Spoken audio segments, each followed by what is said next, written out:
All right, we are going to finish up Acts chapter 22 today. We're going to move into Acts chapter 23 today. I only wrote 22 on the board, but we'll get into 23. And if you're following along in your Bible, we will pick up in verse 25. So get your pencils and papers and colored things ready so you can draw along. Here's your notes. All right, we ended with Paul talking about how he had been bad against the Christians for a while until he had learned about Jesus, and then he was sent to preach to the Gentiles. And when they heard Paul say the word Gentiles, they lost their minds. I drew the riot pictures on the backboard. I don't know paper. But then he was taken by the chief captain.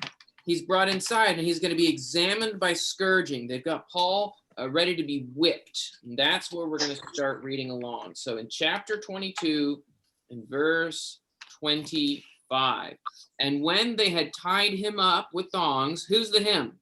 Tied whom? Paul. And they tied him up. All right, so that's right, Paul. And so there he is, just like this, and he is tied up, and hands behind him. Right.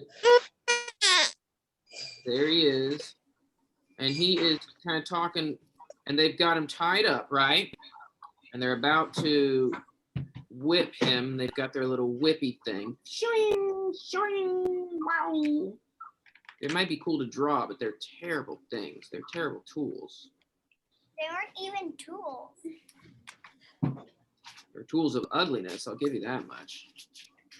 There he is, and he's getting ready. He's got his breastplate on, and he's getting ready to fight Paul. And he has the hat with the thing on the top. I love drawing those guys. All right. When they tied him up, Paul said to the centurion who stood by, "Is it lawful for you to scourge a man that's a Roman and uncondemned?" Basically, is it okay according to the law to whip me and scourge me? I'm a Roman and I haven't gone to trial yet. And the question, is it lawful? That's kind of like a Lukeism, right? When Luke says it was no little. When Paul says, is it lawful to whip somebody? He's not really asking a question, is he? He's telling them, this is against the law. So when he asks, is it lawful? And the centurion heard it and went to the chief captain and told him, saying, what are you about to do? For this man is a Roman. The chief captain came and said to him, tell me, are you a Roman? And Paul, he said, yes. And the chief captain answered, with a great sum of money I obtained this citizenship. And Paul said, but I am Roman born. Okay, so that means... Is he really a Roman? Paul was really a Roman. He was born in a Roman city. And if you're born in a Roman city, I'm going to keep his hands tied. And here he is talking to the other guy, and he's got this kind of beard. And he's also got a hat on with this breastplate. So they're talking about being Roman, ? Okay? And they're talking about, are you a Roman? Are you really a Roman? Now, Paul was born in a Roman city. That doesn't mean he was exactly Roman, but that's... No, it does. When you're born in a Roman city, one of the special things about it is if you're born there, you are that citizen. It's kind of like our country. If you are born inside our country, you are a United States citizen. So let's say somebody is taking a trip and they take a trip from England and they fly to the United States, and then they're going to go to Mexico. But if they have a baby when they're in the United States, and then they take the baby to Mexico, that baby, since it was born here, is a United States citizen, just because it was born here. It's the same thing with Paul. Paul was a Roman citizen. He had Roman rights, and you're not allowed to just whip him. And so he is arguing that. I am Roman born, he says. So there's the ropes. Let's draw the ropes. And he's also got feet. Let's let Paul have feet, and this guy has feet too.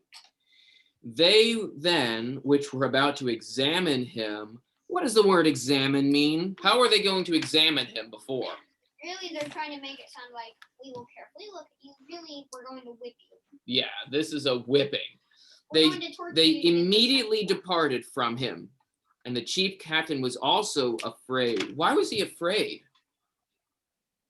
Because he was doing wrong to a Roman? Yeah, he almost got in mega big trouble whipping or scourging a Roman citizen. When he was afraid when he knew that he was a Roman, and because he had bound him. Are you even supposed to tie up his arms?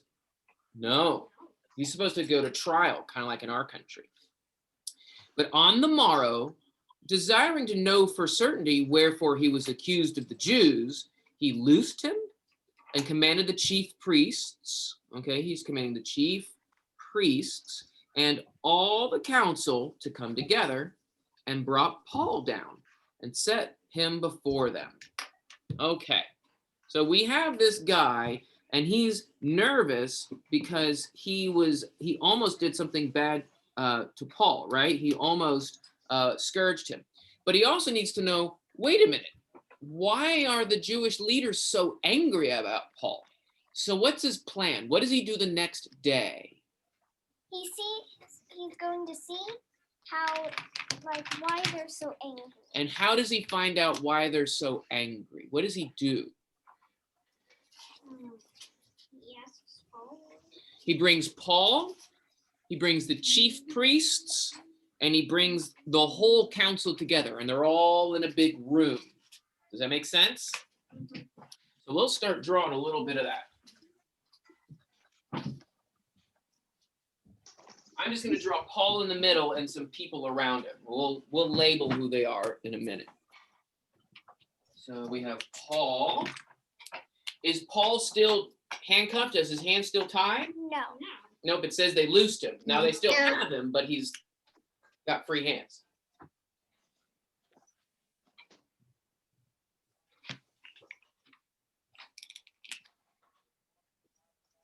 There's Paul.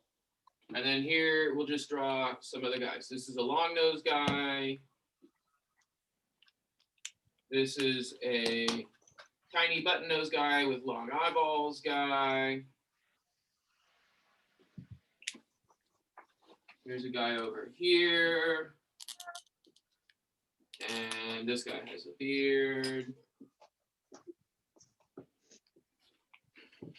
Remember, one's a priest. All right, and so I'm going to color Paul. I'm not going to draw the Roman centurion guys. I'm going to have Paul with the elders and the council around him. Let's color in Paul. He's green because he's a prophet of God. That's the color we've been using for him. Now, what do you guess is the right color? Are these disciples that are around him? Disciples of Jesus? I think red and blue both together because they were nice to Paul. These are not the ones who were nice to Paul. I know, but they were kind of on accident nice by him. No. What? This is the council. These are the people that are accusing Paul and were kind of helping the riot happen the day before. I'm going to leave them blank. We'll see what happens. Because that's kind of a judgment, right? We say, oh, we color them red if they're a bad guy or something like that. But he is surrounded by the Jewish leaders. Let's write that up. What are the key words? High priest and council. This guy's got a beard. I'll call him high priest. High priest. And then the council.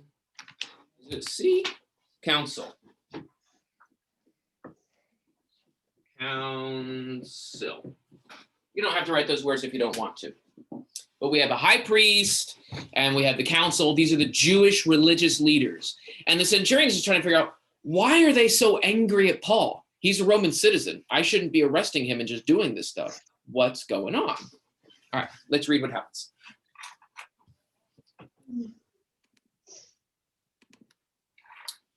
And Paul, looking steadfastly on the council, said, Brethren, I have lived before God in all good conscience until this day. What did he say? Until this day. What about it? Until this day, what's he been? A good person. Good. He's been good. Do they think so? No. No. No. Right. So I wonder how they're going to And react. what about when he was persecuting? Well, did he have a good conscience about it? When Paul was persecuting the Christians, was it because he wanted to be mean? No. He thought he was worshiping God. He thought he was worshiping doing God. right. So I think that that's what he means by good conscience. Does he feel bad about doing that now? Yeah. Yeah, we know how Very. he feels about it now. He's trying to say, brothers, I have been living according to good conscience. I have been working to be good. Okay? Is that an okay thing to say? Yeah. Anyone can say it. Yeah. Do you think he's bragging? No, he's saying, "This is who I am." Yeah, he's saying, this is who I am. He's trying to convince them. All right, let's see how they say. And the high priest Ananias commanded them that stood by him to hit him on the mouth. But Well, but, actually, my translation says smite him on the mouth. I don't know if that's any better. smite. So I'm going to draw a fist coming. How do you draw a fist? Okay, and then there's thumb, and there's this fist coming. Shoo, shoo, shoo. According to there's his knuckles. My drawing, which is a very bad looking fist, it's going to hit him on the back of the head, but I didn't know how to draw it on the front. Okay. You just make his face a fist. So- quite the best. So here we go. What's he say? Smite mouth. I'm going to put mouth smite because that sounds funnier. Yeah. And I'll put it in red because that's an ugly thing to say, right? Mm-hmm. Mouth smite. And that's his word bubble. Is that a good word bubble? No. No. I don't want that to be your word bubble. Please don't be the kind of person that says mouth smite. You should make him red. And so then this is the guy who's gonna do, oh wait, this is the guy who's gonna do it because he's standing in front of him. And so here is the fist. Maybe Actually, you can just he has turn. deformed fingers. Hold on. Maybe you just draw Paul's head a fist.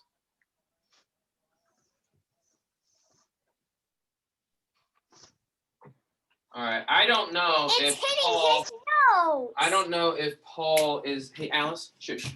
I don't know if Paul is gonna really be smiling after this, but here we go. All right, so there's the fist. So I think I'm gonna have to color this high priest in red now, okay? Other guy too, hitting him. Yeah, maybe we should put him in red too, because he's doing it. And we'll have to see what the others react to it to see what their reaction is going to be. I'll give him angry eyes. I don't know if this guy's angry. He's just doing what he was told, but it's not very good instructions, is it? Now, here's the thing. If a punishment is a mouth hit, that sounds like a bad punishment, but sometimes people need to be punished. Okay, whatever. Why are they punishing Paul? I Because don't like what he's saying. What did he say? That he was wrong. He's been trying to be good. so hit him in the So mouth. even if the punishment was just this, because that doesn't hurt. Oh, that doesn't hurt. But if Paul says, "I have tried to be good," does that punishment still? Should you still punish somebody for saying that they've been trying to be good? No. So even if this Yeah. punishment was just a very little punishment, it's still not a just punishment. All right, let's go back to the text. All right, they smite him on the mouth, and then Paul said unto him, "God will smite you, you whitewashed wall, and sit you to judge me according to the law, and command me to be smitten contrary to the law." Whoa, what did Paul say right back at him? He said he'd punch you in the mouth with a lightning bolt. Because it looks like a whitewashed wall. What does it mean, whitewashed wall? Why does he call him a whitewashed wall? Kind of like how Jesus renamed Peter Rock, because he's like hard and stubborn, maybe, but like that was in a good way, Well, maybe. that's a similar idea, but I don't think that's the point that he means here. What does it mean? Is it like when Jesus said the Pharisees were like the clean on the outside of the cup but dirty on the inside? Yes, I think that's the connection, because I think he even called them whitewashed tombs or something there. And so if you clean the outside of the cup, but the inside is full of dirt, you didn't do anything good. You just made the outside look pretty, right? And if they're just a whitewashed wall or a white painted wall, but the wall is crumbly and not very good, I think that's the idea. And so you are a special person, but you're just a whitewashed wall. And God is going to judge you. That's a pretty harsh thing for Paul to say, but Paul's apostle. He knows what he's saying, right? Mhm. Yeah. Dan, Excuse me? I was just wondering, I think I got my names confused, but wasn't Ananias the one who told Paul he was gonna get bound up? Yes, this is, I'm assuming, a different Ananias. Yeah, that makes sense. Yep, You because this probably- is the high priest Ananias. And the other Ananias was a disciple of Jesus. So I think it's just, they have the same name, but they're different guys. That's a good catch. I hadn't thought of that. Good catch. All right. And they that stood by said, do you revile God's high priest? And Paul said, I didn't know, brothers, that he was the high priest. For it's written, you shall not speak evil of the ruler of thy people. So, okay. He says mouth smite. He does the mouth smiting. I'll say that this guy says, that's the high priest.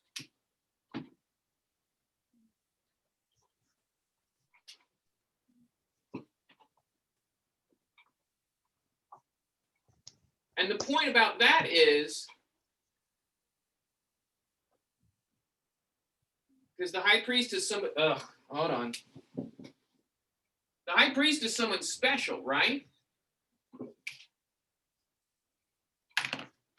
Yeah. Would you just, if the president of the United States said to somebody, mouth smite that kid, would you just say, well, you're a dummy dum-dum? Well, no, it's the president. You're not supposed to talk that way. And so they say, that's the high priest. And Paul says, I didn't know. The scriptures say that you're not supposed to do that to the high priest. So here's something interesting. Even when they think they've caught Paul doing something wrong, Paul is still quoting scripture and showing, I am trying to live with a good conscience. Do you see that? Did Paul know it was the high priest? No. No. When he found out, maybe he felt guilty, like, oh, I shouldn't have said that. And he says, and the Bible says I shouldn't. So is he pretending that he's not, is he hiding from his mistakes? No. I didn't know that. I wouldn't do that if I had known. Do you see the difference there? He isn't saying, nuh-uh, no, nuh-uh. Do you see this attitude that Paul has? Paul can make mistakes, but the big difference is Paul admits it and confesses it and moves on. Isn't that impressive? Okay, Yeah. so it doesn't sound like that this conversation that Paul's having with these guys is working out very well, is it? No. A weird one. Yeah. All right, let's see what he does next.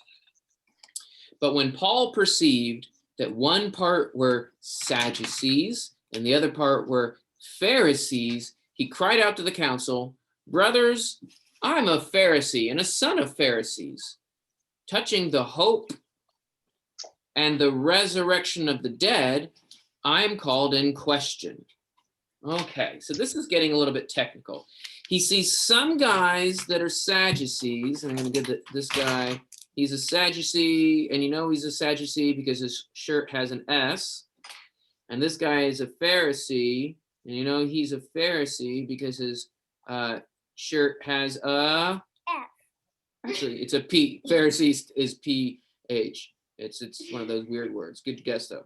And so the Pharisees and the Sadducees. And do the Pharisees and the Sadducees, do they shake hands and get along? No.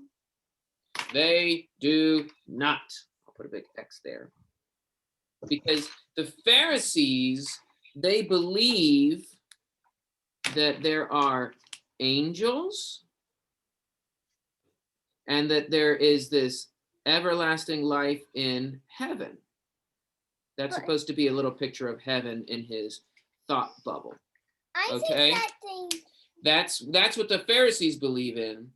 And the Sadducees, they don't. And so I'm just going to have a thought bubble with an X. All right. So they don't agree. They have an old doctrinal disagreement. The Pharisees believe in the afterlife and angels and things like that. And the Sadducees don't believe in it. Well, here's the question. Does Paul believe in angels? Yeah. Yes.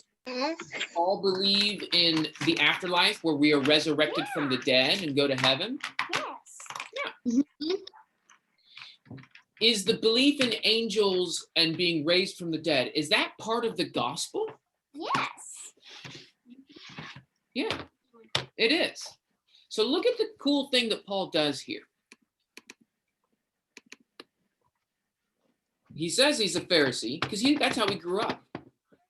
About, this touching on means about the hope and the resurrection of the dead, I'm called into question.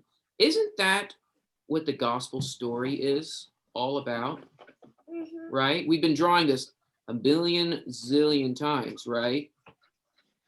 The gospel story is that Jesus was raised from the dead and we can be raised from the dead too. And so he is letting the Pharisees know, hey guys, this is what I preach, and this is what I'm on trial about. He's saying they don't like me because I've been preaching about this. That's an interesting thing for him to say. I wonder what the Pharisees and the Sadducees are going to do.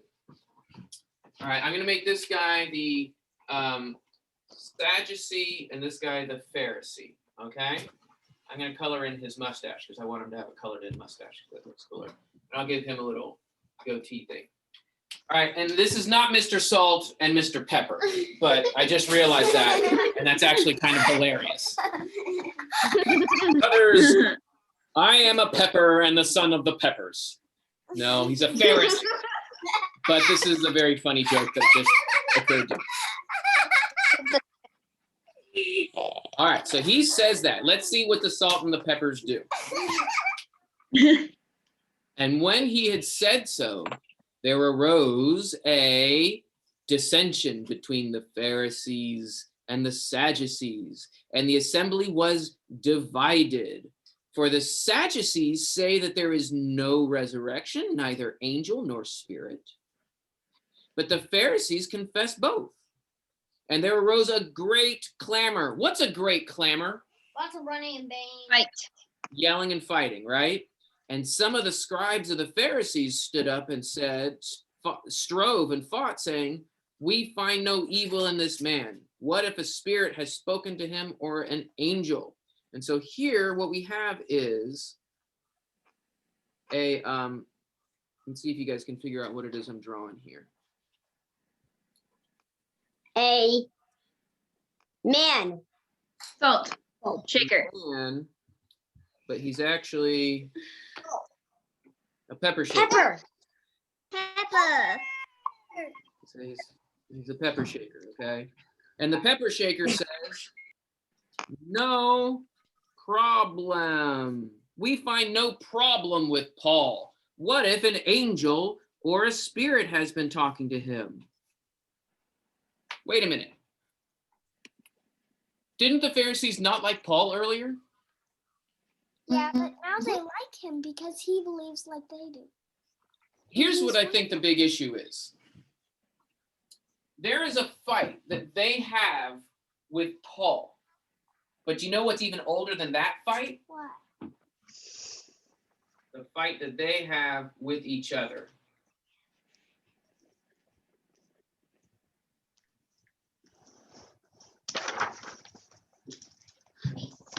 They have an old fight together. And you know what? They would rather think Paul is okay for a little while than agree with the salt shaker. Yeah. Isn't that fights are embarrassing, guys. Arguments and fights, they can lead us into such terrible problems. All right, let's read what happens. The pepper shakers, let me get to the pepper shakers. The pepper shakers said, "What if he heard it from an angel?" So they're gonna put their hand out and say, "We have no problem with Paul." Do you think Paul knew that's why why he said this? He saw that there's salt Sadducees and pepper Pharisees. I think that's why he said it. And there arose a great dissension. What's a great dissension? Lots of fighting and writing. Lots of fighting. And the chief captain, who is the chief captain? Is he one of the Jews? No. No, that's that Roman guy, right? So here's the Roman guy. Yeah. Fearing lest Paul should be torn in pieces by them, commanded the soldiers to go down and take him by force from among them and to bring him into the castle. So here they go. They got to do it again. They got to reach out and they got to grab Paul. So that he isn't killed. Because here's Paul. And they got to get Paul because there's all these pepper shakers and salt shakers that are having like this mega fight going on. And so I'll draw, there's a salt shaker and there's a pepper shaker, and they're throwing salt and they're throwing pepper everywhere. And it's just, I was about to say, and then everyone starts sneezing. You can get pepper shaker there.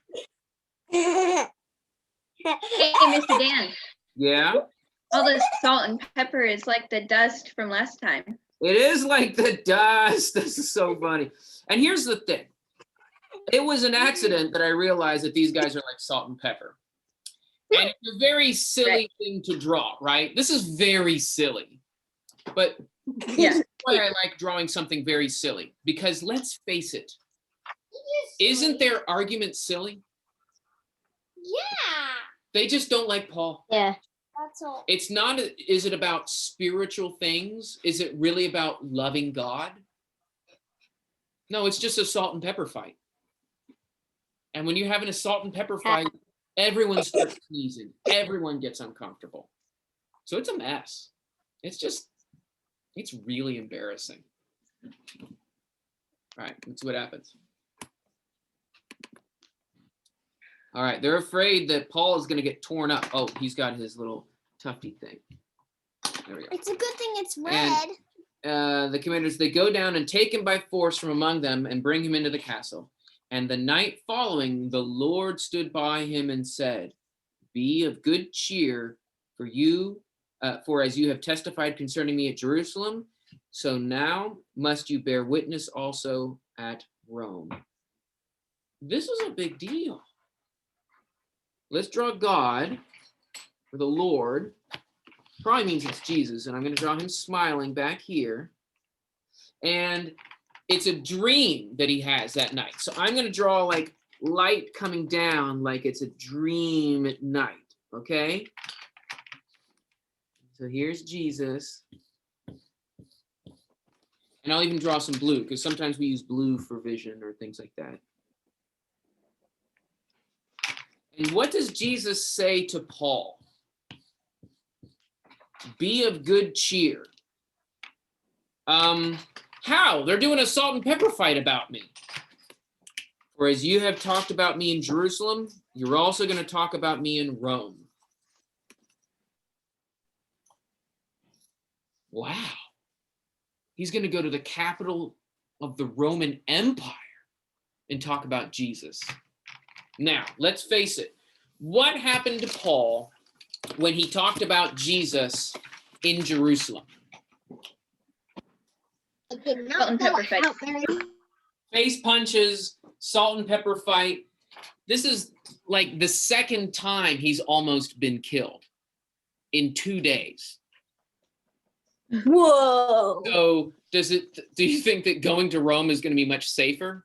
No, it's gonna Yes. be wrong. But Maybe not. But here's the thing. If Jesus says, be of good cheer, you talked about me here, you will talk about me there. Does that mean Paul's going to die? No. He's No. not going to die today.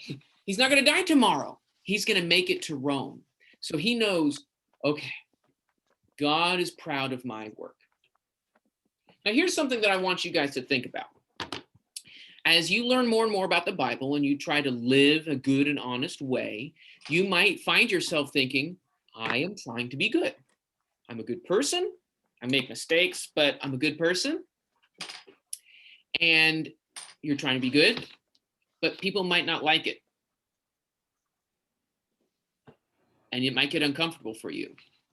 So this is what I want you to think about. What did Jesus say to Paul? Be of good cheer. Just like you talked about me here, you're going to talk about me there. Jesus didn't come in a dream and tell me that last night, did he? No. Yeah. I don't think he came to a dream last night and told you that either. But is Jesus kind of saying that idea to us too? Be of good. You've talked about me here, you'll talk about me there. So that's a lesson I want you guys to end with. Be of good cheer. They might do some face smiting at you. You be of good cheer. Be good. Have integrity, because you will get another chance to talk about Jesus. All right, do you guys have any questions about that before we close? We're going to end right there and we'll pick up. No. All right. Some of our lessons lately have been don't riot. How about this lesson is don't do mouth smiting. And be happy. Or salt and pepper fights. Don't call the salt and peppers to fight. Yeah.